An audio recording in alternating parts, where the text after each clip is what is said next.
Olha, diariamente aqui nós trazemos alguns assuntos que é de interesse da população. Eu digo sempre aqui que nós debatemos o dia a dia do nosso povo.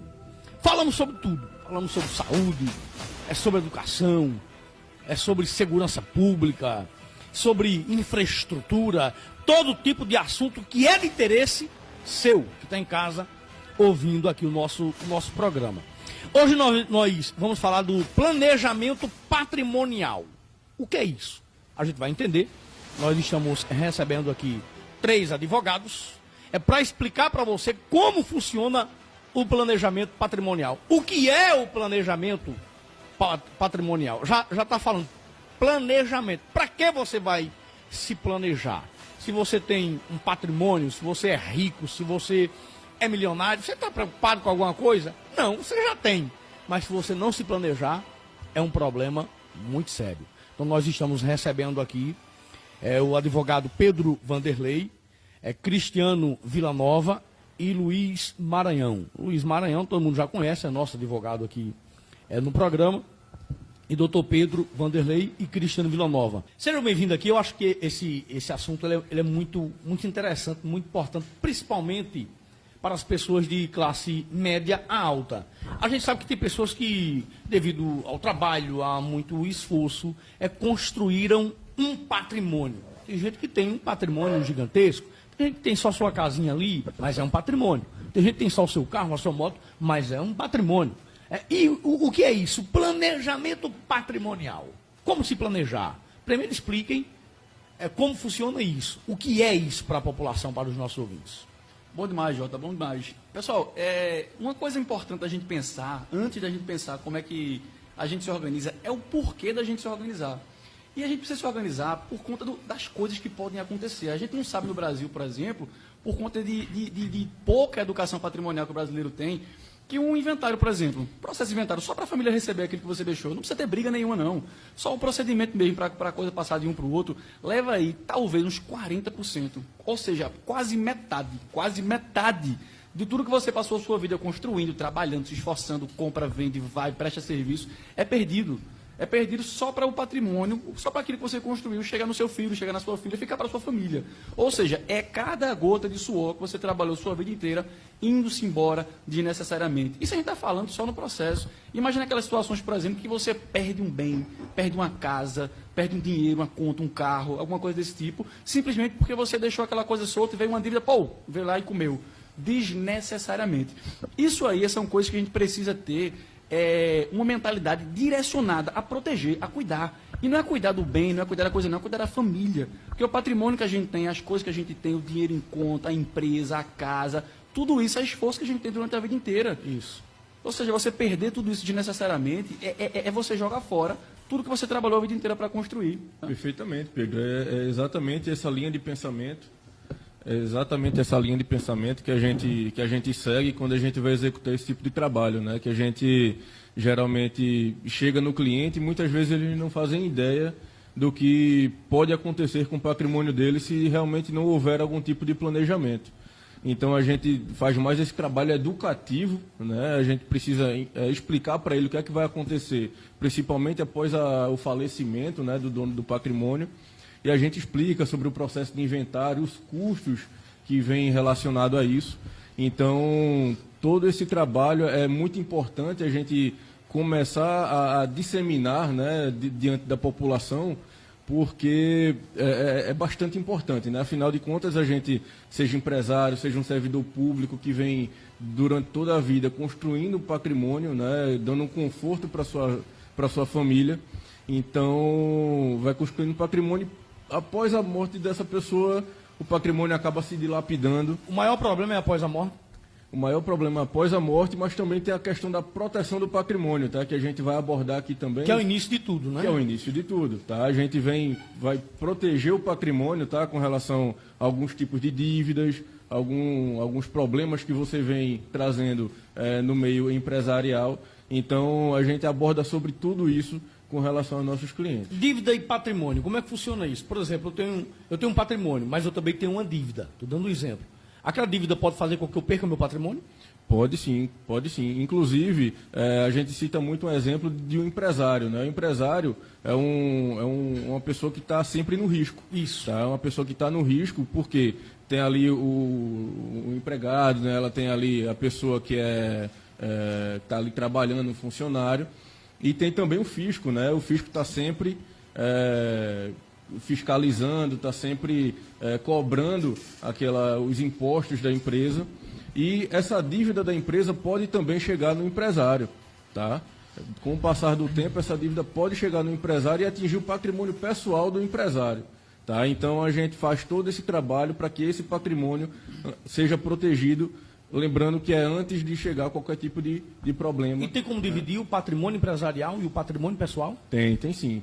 Temos como dividir esse patrimônio, tá? Separando. E um não afetar o outro? Um não afetar o outro, de forma que o patrimônio operacional da empresa fica separado do patrimônio pessoal do empresário. Então a gente consegue fazer esse tipo de separação. Essa é o grande trunfo da proteção patrimonial, Jota. É muito comum na sociedade da gente que, como o doutor Pedro falou, não teve uma educação patrimonial, financeira, na origem, na base. É muito comum que as pessoas ganhem dinheiro, cresçam, casem, comecem a prosperar na vida, mas continuando sem ter uma educação patrimonial, continuando misturando o patrimônio de empresa com o patrimônio pessoal, com o patrimônio dos filhos, da mulher, fazer um bolo só, tá? No popular dito. Então, o que é que acontece? Como o doutor Cristiano falou, quando há uma dívida da empresa, acaba afetando o patrimônio pessoal do indivíduo. Então, é muito interessante essa questão da blindagem patrimonial, da proteção patrimonial, para deixar salvaguardado, para deixar numa caixinha secreta, num cofre, esse patrimônio que não pode ser mexido, não pode ser tocado, nem alcançado por uma eventual execução, por uma eventual dívida de origem diversa daquela pessoal. Outra coisa interessante da proteção patrimonial é que tem um fator subjetivo e interpessoal, ou seja, quem passou por um inventário sabe o quão desgastante é para a própria família que começa a minar de dentro para fora. Quando se deixa um patrimônio para herdeiros, o mais comum de acontecer, e a regra geral, é os herdeiros brigarem entre si para ver quem vai ficar com isso, quem fica com aquilo, quem fica com a melhor parte. E isso descamba para um inventário judicial, litigioso, que se arrasta por anos e às vezes décadas. Eu, por exemplo, sou uma testemunha viva disso. Meu pai tinha vários filhos e, mesmo eu sendo advogado, o inventário do meu pai tramita há quase 10 anos. Ainda com tramita? um imóvel apenas. Então, assim, é muito interessante. Se você ama a sua família, seus filhos, sua descendência, sua progênere, e quiser proteger eles, não só com relação à blindagem patrimonial, à proteção patrimonial, mas proteger eles da alta carga tributária. Quando você deixa uma herança, o Estado, conforme o doutor Pedro falou, como quase metade, chega a quase 40%. Entre taxas, impostos, honorários advocatícios, chega a quase a 40%. Se você quer proteger seus amados, seus descendentes, sua esposa, disso, a saída é uma holding familiar. Holding é o nome dessa operação que se faz a proteção patrimonial Não é uma dos bens. Não é empresa, não, holding. É um tipo de empresa que pode falar melhor, doutor Pedro. Isso, perfeito. O que é a gente fala muito de holding hoje em dia, mas o que é holding? Holding pode até ser uma empresa, mas vai funcionar como um sistema, que vai ter uma ou mais de uma empresa, dependendo do patrimônio, dos bens, da família, dos valores, enfim, de todos os fatores que envolvem a família, que envolvem o patrimônio, para você sempre entender o que é que você faz de melhor para aqueles bens, para aquela família, para aquilo ali. Porque como o doutor Luiz comentou agora há pouco, imagina uma carga tributária dessa que leva lá quase metade do patrimônio que você tem. Quando chega na próxima geração, aquela qualidade de vida não tem mais. Ou seja, os filhos acontecem o que com ele? Vão ser rebaixados de classe social. Quer dizer que o Estado leva metade? O Estado, o advogado, o cartório, o tribunal, todo mundo leva um pedaço Leva um ali. pedaço. Doutor Luiz falou uma coisa que me chamou a atenção. A blindagem patrimonial. Qual é a diferença da blindagem para o planejamento? Blindagem e planejamento. Como é que a gente pensa isso? O planejamento é aquilo que a gente faz. Muito fácil entender essa diferença, na verdade. O planejamento é aquilo que a gente faz. É a organização do patrimônio, é a divisão, é o planejamento para que aquela tributação não chegue na sua família, seu patrimônio não seja perdido. E tudo isso gera alguns efeitos. Proteção do patrimônio, gera o efeito de reduzir carga tributária. Tudo isso é efeito do serviço, é efeito da coisa toda do planejamento. Ou seja, a blindagem patrimonial, a proteção daquele patrimônio é um efeito, é algo que acontece quando você se planeja, quando você se organiza, quando você protege a sua família. Existe um planejamento, eu não vou dizer baixa renda, mas que tem pouco patrimônio? Ótima pergunta, Jota. Muita gente tem o pensamento de que holding familiar, um planejamento patrimonial é apenas para quem tem grandes fortunas. Né? Mas, na realidade, quando a gente vai trazer isso para a prática, a gente consegue fazer esse tipo de planejamento com pouco patrimônio. Tá? 1, 2 casas, um carro, enfim. Se tiver uma casa só. Tá ótimo. Você se planeja também para isso? Se planeja também, porque é o seu patrimônio. Como eu proteger, por exemplo, vamos lá, eu vou falar de mim. Eu tenho uma casa, eu tenho 4 filhos e tenho uma esposa. Se eu morrer, como é que fica isso? Perfeito. Dentro de um planejamento patrimonial, a gente consegue organizar isso tudo conforme que essa sua única casa, ela vai ficar dividida conforme você quiser. Tá? E durante a vida você ainda vai conseguir ter todo o controle com relação ao seu patrimônio, com relação a essa sua única casa. Durante a vida, e se eu morrer, fica como a divisão? Já está tudo distribuído, conforme você quer. Tá? Fica tudo organizado já em vida e deixa tudo já organizado. E quando você vier a falecer, não precisa fazer mais absolutamente nada. Está tudo já organizado dentro do planejamento. Ou seja, a questão, pegando um gancho na fala do Dr. Cristiano, a questão tributária. Por exemplo, o ITCMD.